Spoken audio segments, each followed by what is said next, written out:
باللہ من الشیطان الرجیم بسم اللہ الرحمن الرحیم رب اشرح لی صدری ویسر لی امری واحلل عقدۃ من لسانی یفقہوا قولی۔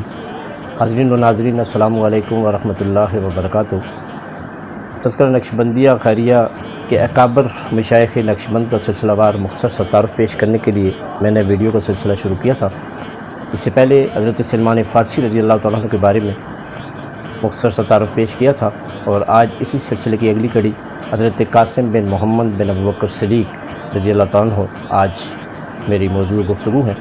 حضرت قاسم بن محمد بن ابوبکر صدیق رضی اللہ تعالیٰ عنہ، جیسا کہ نام سے ہی ظاہر ہے کہ آپ کے جد امجد حضرت صدیق اکبر رضی اللہ تعالیٰ عنہ تھے۔ یتیم بچپن میں ہی آپ یتیم ہو گئے تھے، جس کی وجہ سے آپ کی عظیم پھپھی حضرت عائشہ صدیقہ رضی اللہ تعالیٰ عنہا نے آپ کی پرورش کی، اور پھر حضرت سالم اور حضرت امام زین العابدین آپ کے خالہ بھائی تھے۔ تو حضرت امام زین العابدین اور حضرت عائشہ صدیقہ رضی اللہ تعالیٰ عنہ کی عظیم صحبتوں کی وجہ سے آپ وقت کے بہت بڑے امام، فقی اور محدث بنے۔ حضرت عمر بن عبدالعزیز نے ایک بار فرمایا تھا کہ اگر امور سلطنت میرے بس میں ہوتا تو میں حضرت قاسم کے سپرد فرما دیتا، کیونکہ وہ اس کے اہل تھے۔ آپ کے دور میں مدینہ منورہ میں آپ سے بڑا کوئی امام نہیں تھا۔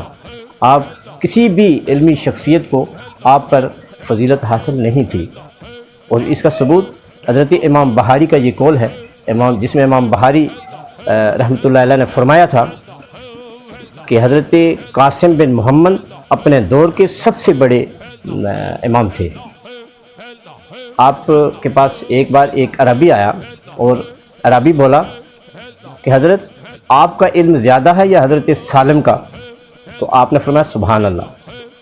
پھر فرمایا کہ حضرت سالم سے ہی پوچھ لیجئے۔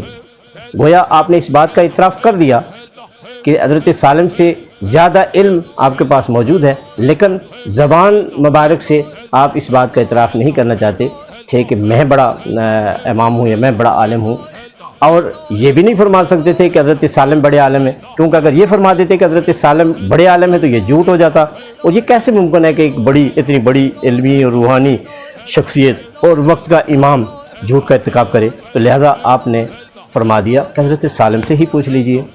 آپ کی جب وصال کا وقت آیا تو آپ نے بیٹے کو وصیت فرمائی کہ مجھے 3 جو زیر استعمال کپڑے ہیں، انہی 3 کپڑوں میں مجھے کفن دیا جائے، چونکہ یہ میرے جد امجد کی وصیت بھی تھی، حضرت صدیق اکبر کی وصیت تھی، اور جس طرح انہوں نے وصیت فرمائی تھی اور ان کا فرمان تھا، اسی طرح سے میرا بھی انہی استعمال شدہ 3 کپڑوں میں مجھے کفن دیا جائے۔